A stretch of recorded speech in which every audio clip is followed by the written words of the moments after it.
Tommy Retro here. Beautiful day, upper 70s and sunny. Did a little tradio with the order of the buses. Got bus 48 over here where the 88 Thomas usually is. So we've got the 88 Thomas over here, and what I've done is I've blown off the driveway here so that I can roll around on my creeper and work on this. I'm going to put new U-joints in this today, so I'm going to pull a U-joint out, go to Napa, have them match it up. I need 5 of them.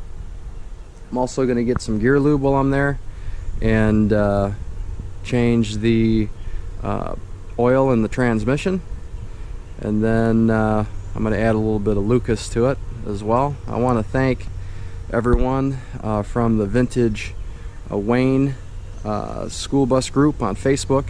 A lot of excellent recommendations and advice on the transmission issues that this one is having, so I appreciate all of that. And also a big shout out to YouTube users Texas Streetman and Matt's 4290. Appreciate you guys' advice, and we're going to try that stuff out. So I'm going to go ahead and get the creeper out here and pull a U-joint. I've got the wheels chocked, so we're ready to go. So pull this out, go to Napa, get the parts, and we'll be doing it to it. Alright, I want to show you what I'm doing here, and that is I'm starting at the back. I've got the parking brake set to keep the drive shaft from turning as I'm loosening the retaining bolts, or the nuts on the back of these U-bolts. You can see that's how the drive shaft is held to the yoke of the differential. So there's 2 U-bolts with nuts on the back side. These happen to be 9/16. So I've removed those, and now this drive shaft is ready to come out. I just have to remove this U-bolt. You see on the other side, I've already removed it, so it's missing. So I'll pop that U-bolt out of there, and then this whole drive shaft will slide forward. You can see there's a spline section right there that will slide forward and allow me to drop it down and then slide it out, and then there's the other U-joint on this section. So I'm going to go ahead and finish taking out that U-bolt, and I'm going to remove this section of the drive shaft. So let me set the camera down here, see if I can get a good angle. Let's see if that sees it. Yeah, it sort of does.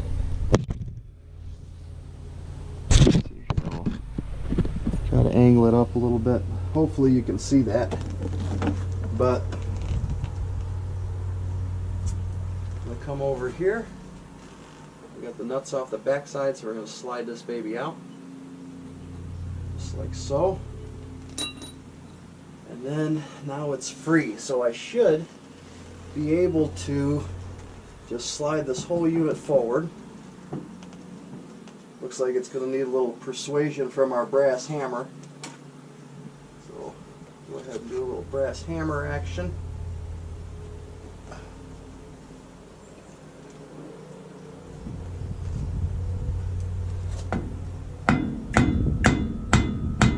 There we go.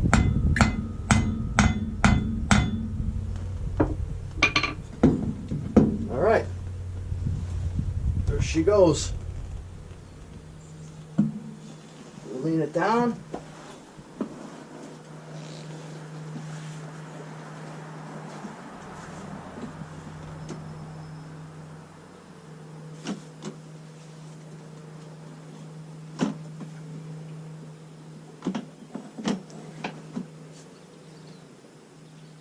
Okay. So let me grab the camera.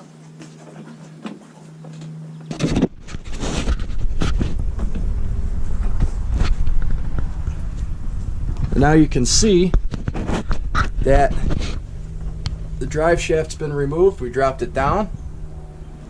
Alright. And then now this should just slide out of that splined shaft there that goes into that carrier bearing. So I'm going to go ahead and do that.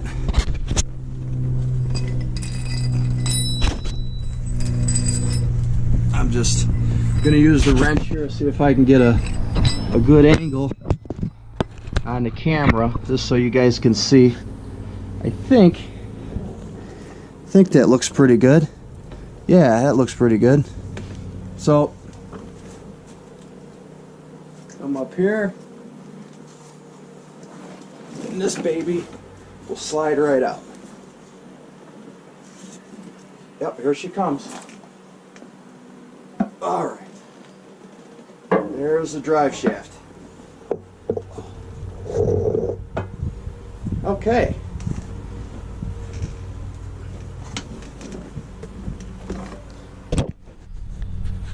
So there's one section of drive shaft, 2 U-joints. So now what I could do is I could take them on the bench, use the press, and there's these little retaining clips. So I'm going to soak them with PB Blaster.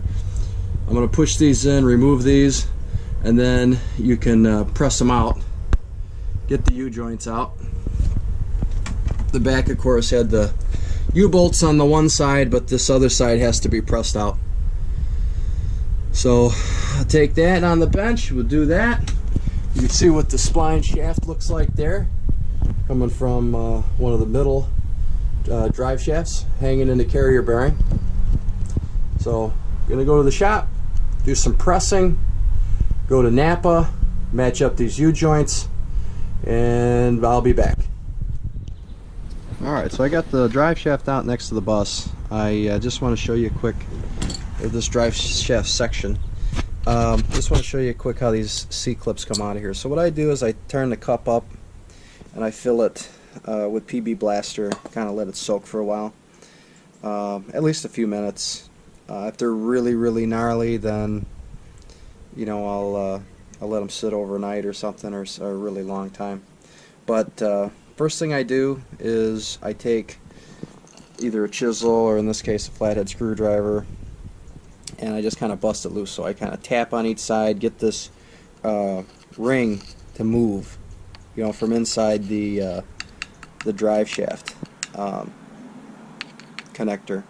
But I did that, so I knocked on it, made sure I had movement, and then you just use a pair of pliers to come in and grab this, and you can remove it. So just that's how it works. And you want to try to break it loose as you know, before you start doing that, because last thing you want to do is break one of those tabs off, and then it becomes a real nightmare. And I've had to chase those out before with a chisel or a punch and work it all the way around. So if you can get one piece, makes it a lot easier. But now I'm going to flip it over, do the same thing to the other side, and then I'm going to press this out. Now I don't have a press in this garage where I'm working now, so I am going to try to push this out with a C-clamp. We'll see. If not, I'll bring the whole thing in, we'll use the press. Alright, just drained the oil from the transmission on the '88 Chevy B60. Noticed a lot of metal shavings when it poured out. But we've got new Lucas to go in there, so it's actual Lucas gear lube that is going to help warn gears and reduce noise, things like that. So that'll help us a little bit. I didn't see any teeth, you know, when I pulled the plug. I'll watch when we pour this into the waste oil drum, but I want to see if I can fish around up in that drain hole and see if we can find something. Earl just located a seal tool, which is great. He just tossed it over here. I got the little hook on the end, so I'm going to probe around up in that hole, see if I can grab something and pull it on out. There's also inspection covers on the side, so we might pop one of those and see what's going on here too. But just want to show you this if you've never seen it. It's the parking brake assembly. on a heavy truck like this. So it's basically like a brake drum on the drive shaft, so right at the tail shaft of the transmission. So you can see it's got your normal brake shoes, and with bolts on the back of it, looks like a big brake drum. So the drive shaft, of course, bolts to that. Those 4 bolts there.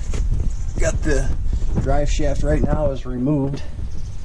We ran the bus and ran the transmission in low, reverse, all the gears with no drive shaft on. We still had that ticking sound, so just to make sure that that was still consistent. So it's what we think it is. Again, appreciate everyone's advice on the Vintage Wayne School Bus forum and or Facebook group, I should say, and here on YouTube. I appreciate your recommendations. So what we're going to do is probe around in there, see what we can find, probably pull inspection covers, see what's up, and then refill with Lucas. And we're going to reassemble the drive shaft. So I end up having Antioch Auto Parts press in the U-joints for me, and I end up getting a new carrier bearing. One of the carrier bearings was bad. So got that in the truck, so we're going to start with the transmission, get this serviced, and we're going to put the drive shaft back in.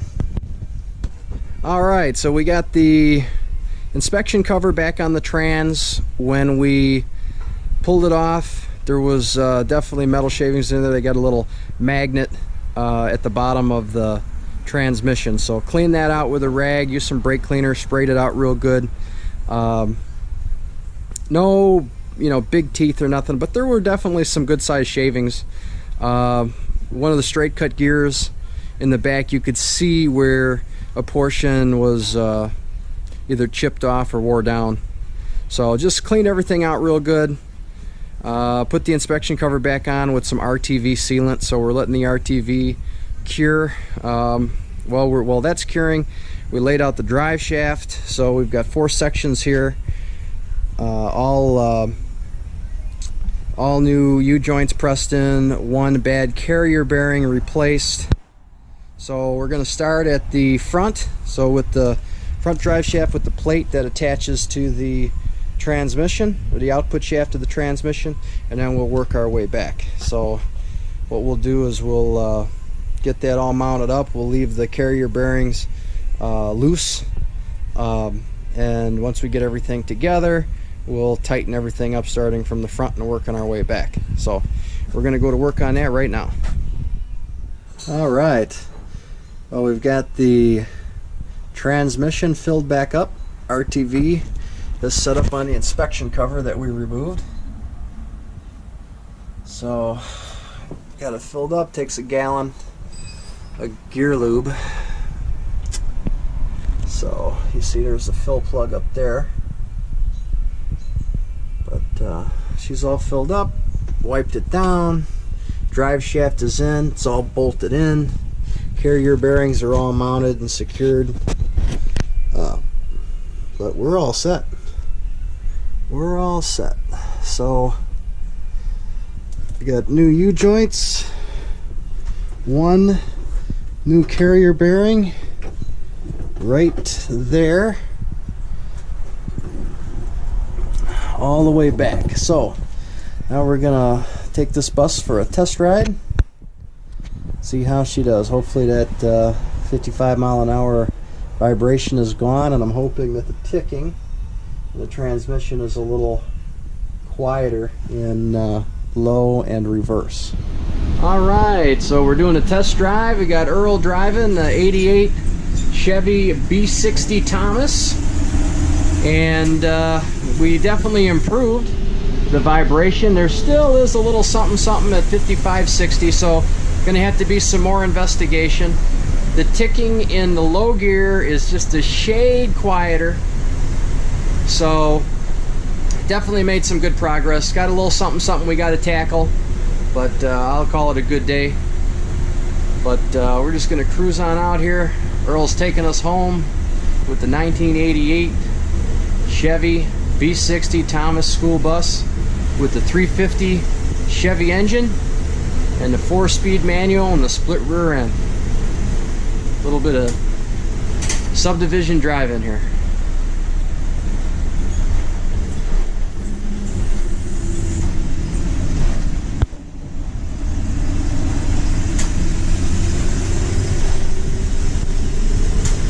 Once again, this is Tommy Retro, and I thank you for watching.